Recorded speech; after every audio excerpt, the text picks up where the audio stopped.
জানতে চাইছি যে সরকার আমাদের নিয়ে কি ভাবছে। সরকার তো আমাদের কিছুই করছে না, কিছুই ভাবনা চিন্তা করছে না।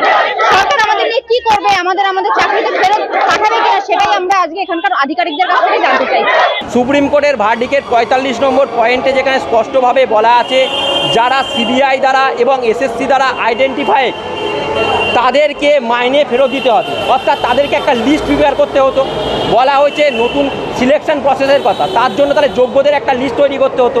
সেই লিস্ট কিন্তু সরকারের তরফ থেকে এখনও প্রডিউস করা হয়নি, যেটা আমাদের কিন্তু পরবর্তী আইনি পদক্ষেপে সাহায্য করতো। সেই জায়গাটা কিন্তু তারা সুপ্রিম কোর্টের মানছে না, অথচ নোটিফিকেশনের ব্যাপারটা তারা কিন্তু বলছে যে এটা আমরা সুপ্রিম কোর্টের ভার্ডিকে মানতে বাধ্য। যেখানে যোগ্য নন টিচিং স্টাফরা অনশন করলো এবং অনশনের ফলে তারা কি বললো যে তাদের বেতন 2 মাস ধরে বন্ধ, তাদের একটা ইন্টারিম সাপোর্ট দরকার, ইন্টারিম রিলিফের সাপোর্ট দরকার বা লাইভলিহুডের সাপোর্ট দরকার। সেখানে তারা একটা নোটিফিকেশান জারি করলো কি 2016 সালে নন টিচিং পোস্টে যারা জয়েন করেছিল সকলকেই এই ইন্টারিম রিলিফ বা সাপোর্ট দেওয়া হবে। তার ফলে এই নোটিফিকেশানটাও কিন্তু কালিমালুপ্ত হলো এবং হাইকোর্টে এর এগেনস্টে কেসও হলো। তাহলে সুপ্রিম কোর্টের অর্ডারে যেখানে বলা হচ্ছে টাকা ফেরত দেওয়ার গল্প, তাহলে অযোগ্যদের বা টেন্টেড যারা চিহ্নিত হয়েছে তাদেরকে টাকা ফেরত দেওয়ার গল্প, সেই জায়গায় আপনি টাকা দিচ্ছেন, তাহলে সেই নোটিফিকেশানটা কালিমালিপ্ত হবে, এটা স্বাভাবিক ব্যাপার। তাহলে সে জায়গায় কেন করা হলো? প্লাস এখানে অনেকে বলছেন যে যোগ্য বলে নন টিচিং স্টাফের কেউ নেই, সকলের চাকরি বাতিল হয়েছে। কিন্তু সুপ্রিম কোর্টের যদি পেজ নাম্বার 31-এ দেখা যায় এবং 24 থেকে 27 পর্যন্ত প্যারাগুলোকে দেখা যায়, তাহলে কিন্তু স্পষ্টভাবে সেখানে ইলিগাল কতগুলো অ্যাপয়েন্টমেন্ট আছে সেটা কিন্তু দেখানো হয়েছে।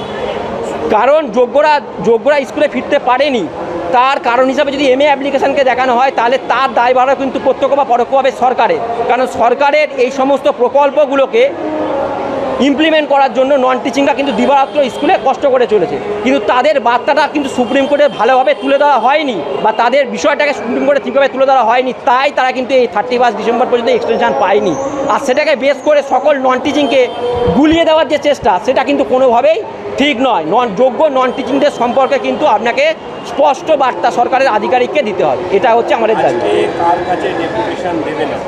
আমরা আপাতত বিকাশ ভবনে যাচ্ছি এবং সেখানে আমরা চাইছি শিক্ষামন্ত্রী আমাদের সঙ্গে দেখা করুক এবং যোগ্য নন টিচিংদের সম্বন্ধে ওনারা সুস্পষ্ট বার্তা এবং অবস্থান ওনারা জানাক।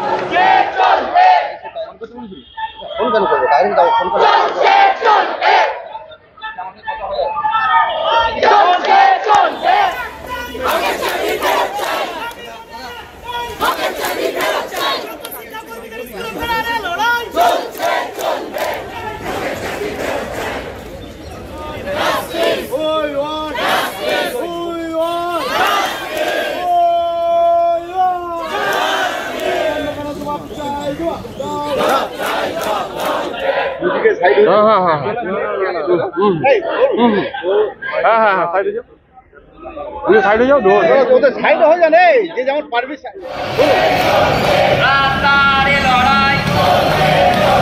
যোগ্য শিক্ষাকর্মীদের লড়াই,